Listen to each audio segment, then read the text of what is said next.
warahmatullahi wabarakatuh. Alhamdulillahirabbil alamin wassalatu wassalamu ala asrofil anbiya'i wal mursalin wa ala alihi washabihi ajmain. Halo semua, perkenalkan nama saya Syifani Hayatu Zain. Saya mahasiswi semester 4 dari jurusan Pendidikan Agama Islam. Di sini saya ingin memenuhi salah satu tugas ujian akhir semester pada mata kuliah Fikih Munakahat, yang mana di video kali ini kita akan membahas seputar pertanyaan-pertanyaan yang diberikan oleh Bapak dosen. Baik, langsung saja ke pertanyaan pertama. Di sini saya akan bacakan ya, yaitu apa yang dimaksud dengan hak dan kewajiban suami dan istri? Jelaskan hak dan kewajiban suami istri menurut Al-Quran. Oke, perlu kita ketahui bahwa hak dan kewajiban suami dan istri itu merupakan tanggung jawab yang harus dipenuhi oleh kedua belah pihak, karena untuk menciptakan suasana yang harmonis dan juga seimbang di antara mereka. Nah, di sini juga ada kewajiban suami, yang mana kewajiban suami itu salah satunya ada memberi nafkah. Suami harus memberi nafkah kepada istri maupun keluarganya, baik itulah nafkah lahir maupun nafkah batin. Di sini juga ada tercantum di dalam surah An-Nisa, yang mana berbunyi artinya kaum laki-laki adalah pemimpin bagi kaum wanita. Oleh karena itu Allah telah melebihkan sebagai mereka laki-laki atas kebahagiaan yang lain, yaitu wanita, dan karena mereka laki-laki telah menafkahkan sebagian dari harta mereka. Itu ada di surah An-Nisa ayat 34. Nanti teman-teman bisa cek juga ya, kali aja saya salah. Terus juga ada mengayomi dan melindungi. Suami juga mempunyai kewajiban untuk mengayomi istrinya dan juga melindungi istrinya kapanpun itu. Terus juga memperlakukan istri dengan baik. Jadi kayak nggak boleh sama istri kasar-kasar. Walaupun istri salah, harus dibenarkan dengan tutur kata yang lembut agar istrinya juga menerimanya nggak sakit hati. Terus juga ada memberikan bimbingan dan pendidikan, yang mana suami juga sudah menjadi pendidik untuk dan juga suami itu menjadikan pendidik untuk istri, yang mana ketika dia sudah berumah tangga, yaitu suami adalah pemimpin. Selain kewajiban suami, suami juga mendapatkan hak untuk dirinya sendiri, yang mana ada suami harus dihormati dan ditaati, karena suami berhak dihormati dan ditaati oleh istrinya dalam hal-hal apapun itu, selagi suaminya itu adalah suami yang benar gitu. Terus juga ada memberi pelayanan dan juga perhatian. Suami juga mendapatkan hak untuk dilayani dan juga untuk diperhatiin oleh istri. Nah, di antara kewajiban dan hak suami, istri pun juga mempunyai kewajiban dan hak untuk istri itu sendiri. Yang mana ada kewajiban istri menaati suami dalam hal apapun, yang tadi juga saya sudah jelaskan. Terus juga mengurus rumah tangga. Terus ada menjaga kehormatan dirinya sendiri dan juga menjaga kehormatan suami. Dan juga yang terakhir ada kewajiban untuk mendidik anak. Nah, dan hak istri juga ada menerima nafkah dari suami, terus juga diperlakukan dengan baik oleh suami, dan juga menerima pendidikan dan bimbingan dari suami. Itu menjadi hak bagi istri. Nah, karena dalam Islam hubungan suami istri itu didasari pada prinsip-prinsip untuk membangun rumah tangga yang sakinah, mawaddah, warahmah. Karena di dalam Al-Quran juga sudah dijelaskan, sudah mengajarkan pentingnya untuk kebersamaan, pengertian, dan kasih sayang suami istri agar tercipta keluarga yang harmonis dan kasih sayang. Oke, lanjut ke pertanyaan kedua. Di sini pertanyaan kedua adalah jelaskan yang dimaksud dengan nusyuz dan tindakan apa yang perlu dilakukan jika salah satu pasangan yang bernusyuz itu. Nah, apa sih itu nusyuz? Nusyuz itu dalam konteks pernikahan Islam merujuk pada pasangan suami istri yang salah satunya tidak memenuhi kewajiban. Jadi contohnya seperti ini. Antara suami dan istri, salah satunya itu ada yang tidak patuh, ada yang durhaka, entah suami durhaka pada istri ataupun istri durhaka kepada suami. Jadi adanya suatu pertengkaran tetapi yang dilakukan kesalahannya itu oleh satu pihak, entah itu suami atau istri. Nah, bagaimana sih cara menangani sikap nusyuz ini?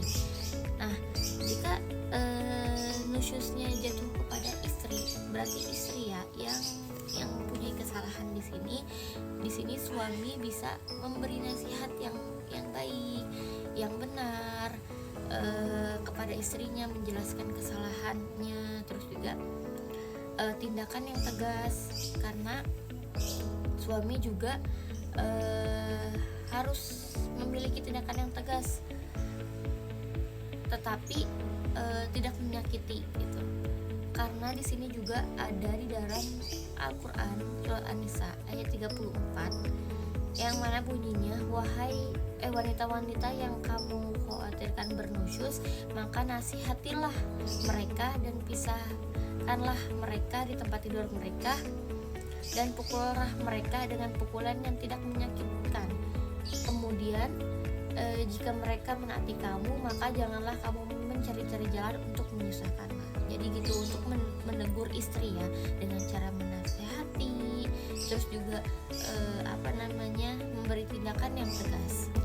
Terus juga selain istri, suami juga bisa jadi mempunyai nusyuz, yaitu yang mengacu kepada kesalahan-kesalahan suami yang mana suami mungkin tidak memenuhi kewajibannya atau apapun itu. Nah, jika suami yang mempunyai nusyuz, di sini juga istri bisa menangani dengan cara menasihati yang baik. Kalau emang suami kan lebih keras mungkin ya. Mungkin kalau memang nanti belum bisa oleh istri, bisa melibatkan pihak keluarga. Jadi nanti keluarga yang bilangin itu sampai nanti terjadinya memperbaikan antara kedua belah pihak. Dan jika mungkin nanti tidak bisa diperbaiki, bisa meminta bantuan hakim atau pengadilan. Oke, next ke pertanyaan nomor 3, yaitu pengertian poligami, hukum poligami, alasan bisa berpoligami menurut adil, syarat syah, dan agama, hukum dan agama. Nah, apa sih itu poligami? Poligami itu adalah suatu suami menikahi istri lebih dari satu kali, yang mana dalam konteks Islam itu poligami itu diperbolehkan. Apa hukumnya? Ya boleh gitu, karena terdapat di dalam surah terdapat di dalam Al-Qur'an surah An-Nisa ayat 3. Pokoknya di sini ada disclaimer, artinya maka kawinkanlah wanita yang kamu senangi 2, 3 atau 4. Nanti teman-teman bisa lihat sendiri artinya ya, karena untuk mengefisienkan waktu videonya.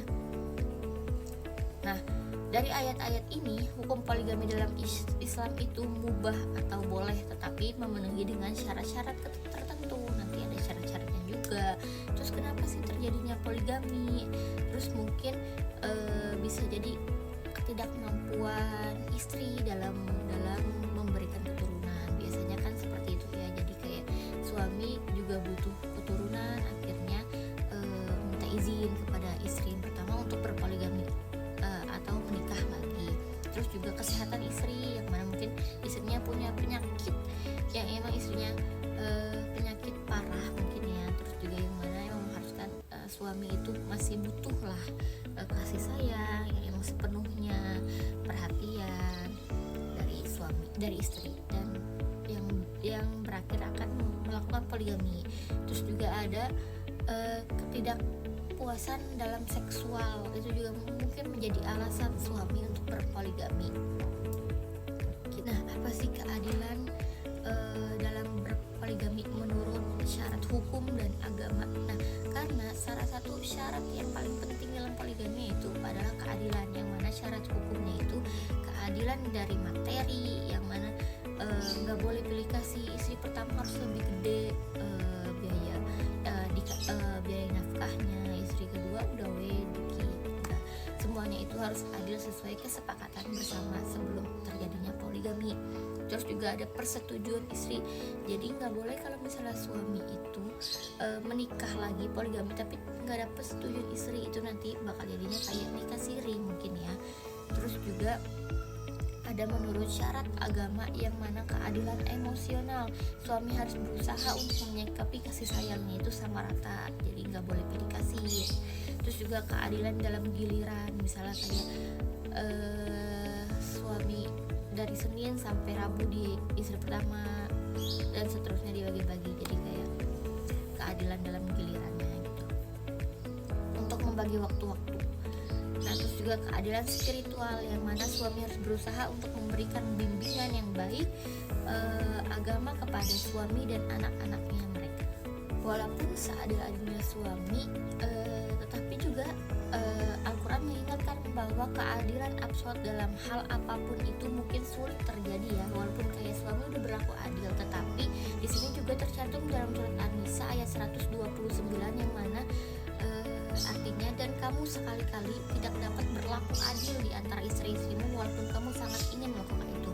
Jadi walaupun adil salah satu syarat sih untuk poligami, tetapi walaupun kamu udah melakukan semaksimal mungkin, pasti ada aja rasa yang mana kamu itu berbuat tidak adil dalam melakukan poligami. Nah, jadi poligami dalam Islam itu diperbolehkan dengan cara-cara tertentu yang ketat, terutama dalam hak dan keadilan. Next ke pertanyaan nomor 4. Pertanyaannya ada, jelaskan penyebab putus pernikahan karena fasyak atau pembatalan. Apa sih itu yang dimaksud dengan fasyak atau pembatalan ya? Kenapa bisa putus gitu pernikahannya? Nah, fasyak atau pembatalan pernikahan adalah salah satu cara untuk mengakhiri pernikahan itu tersendiri. Tetapi beda dengan talak ataupun khulu.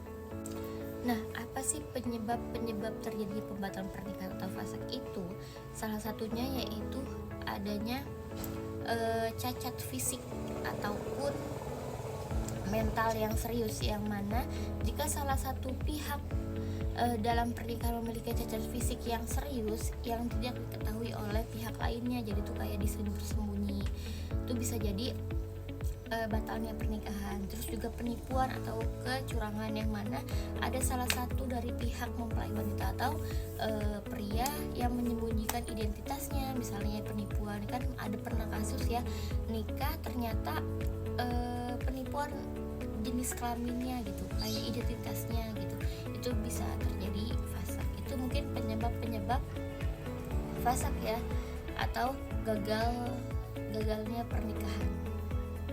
Nah, next ke pertanyaan kelima. Di sini apa penyebab dari perceraian talak? Nah, beda tadi ya, saya sudah jelaskan dengan talak, yang mana kalau misalnya talak ini salah satu cara untuk mengakhiri pernikahannya, tetapi yang dilakukan oleh pihak suami. Jadi misalnya kayak suami bilang saya talak kamu, nah itu terjadinya perceraian.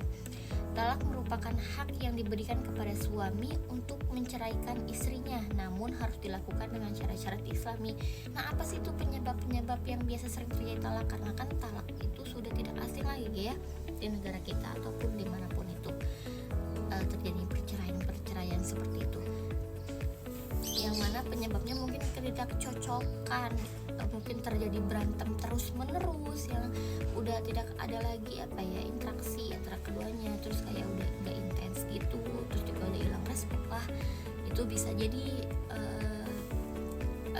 adanya perceraian karena talak. Terus juga adanya kasih sayangan dan perhatian, hilangnya kasih sayang antara suami dan istri. Terus juga ada perselingkuhan, mungkin bisa jadi ya, perselingkuhan bisa jadi mengakibatkan perceraian.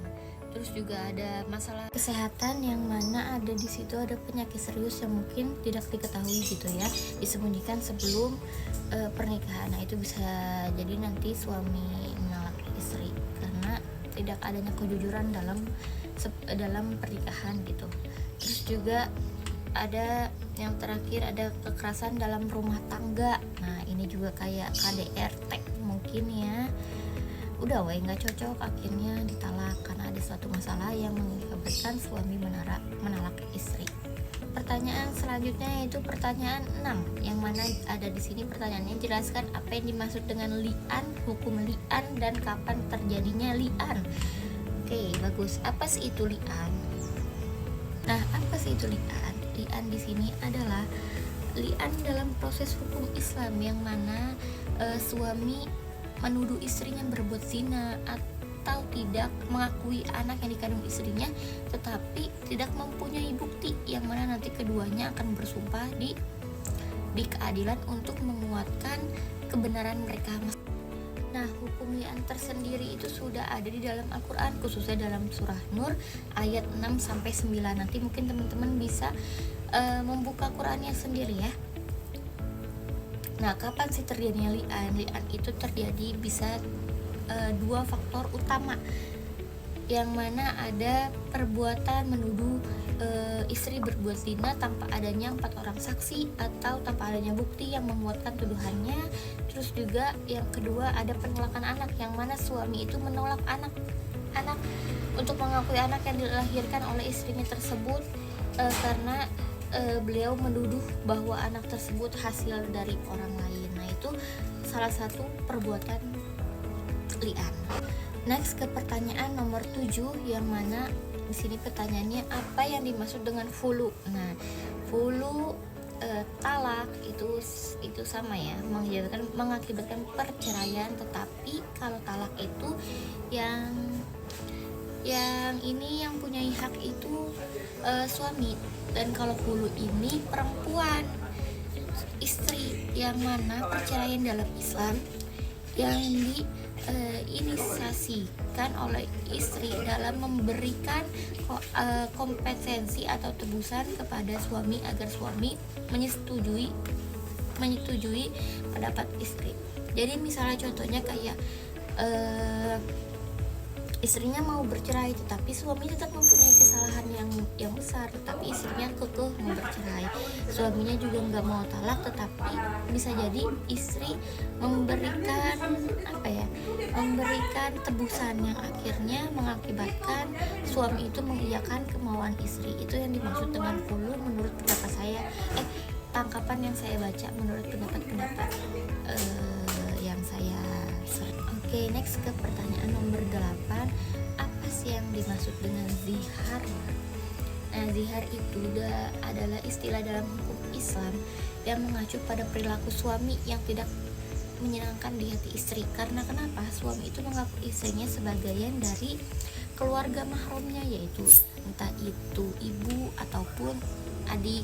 Nah, misalnya contohnya, zihar itu terjadi ketika suami mengatakan kepada istrinya bahwa dia adalah seperti punggung ibuku atau seperti saudara perempuanku, dalam konteks menolak ajakan istri untuk berhubungan mungkin ya, dan mengakibatkan kayak merendahkan istrinya, terus juga kayak istrinya tidak dihormati, terus juga jadinya istri tidak mendapatkan hak-hak yang seharusnya diberikan oleh suami. Nah, hal ini menunjukkan sikap yang merendahkan dan tidak adil dalam peran dan status istri dalam pernikahan. Nah, itu sekilas pengertian daripada zihar. Oke, lanjut ke pertanyaan nomor 9, yang mana ada apa yang dimaksud dengan ila dan bagaimana hukum ila. Nah, ila itu adalah dalam konteks hukum Islam, yaitu ucapan janji suami yang diberikan kepada istri, maupun itu dalam konteks marah ya, biasanya kayak gini contohnya, saya nggak akan tidur sama kamu selama 1 minggu. Itu misalnya kayak ucapan janji suami yang akan diberikan kepada istri. Nah, tetapi jika suami mengingkari itu, nanti suami bakal kena denda ya kalau nggak salah, cuman saya kurang tahu ya, nanti kalian teman-teman bisa dikoreksi lagi. Terus juga biasanya itu kalau kayak gitu secara sah hukum tidak lagi menjadi istri secara sah hukum Islam, meskipun mereka itu masih tinggal satu rumah dalam pernikahan formal. Nah, hukum ila itu ada konsekuensi hukumnya, yang mana jika suami melakukan ila maka terjadi perceraian tidak langsung di antara mereka. Terus juga suami harus memberikan nafkah kepada istri selama masa iddah atau periode tunggu setelah ila dilakukan. Jadi setelah ila maksudnya setelah ucapan janji yang diucapkan oleh suami kayak nggak bertidur 7 hari itu. Terus juga ada pemulihan pernikahan, yang mana jika suami ingin mengembalikan statusnya, dia harus mengeluarkan sumpah untuk memperhatikan ila itu tersendiri dan memberikan tebusan atau kafarat kepada istri gitu. Nah, jadi contoh ila misalnya jika suami dalam keadaan marah biasanya kayak aku nggak akan mendekati kamu atau aku nggak akan tidur sama kamu. Nah itu udah termasuk ila. Nah maka dianggap ila. Ini akan memberhentikan hak-hak pernikahan mereka dan mengeluarkan prosedur khusus untuk memulihkan status mereka gitu. Nah pertanyaan yang ke-10 terakhir yaitu disuruh disuruh menjelaskan sepintas makalah yang saya buat. Saya Syifania Zain dari kelompok 9 yang mana menjelaskan tentang syikok. Nah, apa sih itu syikok? Syikok itu adalah pertengkaran yang terjadi antara kedua belah pihak, maupun itu pihak suami ataupun dari pihak istri, dua-duanya gitu. Jadi kayak emang udah marah besar gitu ya, perselisihan yang emang udah nggak bisa diselesaikan oleh kedua belah pihak, yang nanti adanya munculnya orang tengah, salah satu pihak dari pihak istri pembela dan salah satu pihak dari pihak suami yang pembelanya itu, atau juga nanti bisa diserahkan kepada hakam. Nah tetapi ada hikmah-hikmahnya dalam syikok ini untuk apa ya, untuk kedepannya menjalin hubungan suami istri itu tidak boleh seperti ini, tidak boleh seperti itu gitu. Jadi syikok itu syikok itu pertengkaran yang tidak bisa diselesaikan oleh keduanya, dan bisa jadi mungkin nanti akan menimbulkan perceraian jika memang keduanya itu sudah sama-sama tidak bisa diperbaiki lagi. Nah itu sepintas dari makalah yang saya buat beserta rekan-rekan saya. Nah cukup sekian pertanyaan dan jawaban yang sudah saya jawab menurut pengetahuan saya, dan saya rasa ini juga masih kurang ya penjelasannya. Sekurang lebihnya mohon maaf karena saya juga masih belajar. Wassalamualaikum warahmatullahi wabarakatuh.